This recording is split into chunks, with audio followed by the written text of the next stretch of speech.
But not all animals avoid predation by hiding away in those hard-to-reach places. Many hide in plain sight.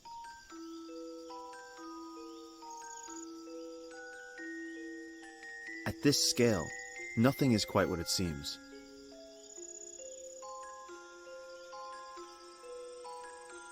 Down to the finest detail, these insects are masters of camouflage.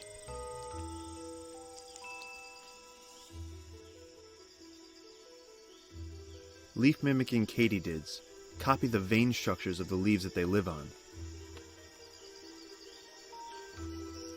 Some stick insects even mimic the particular species of moss and lichen that tend to grow from their favored trees.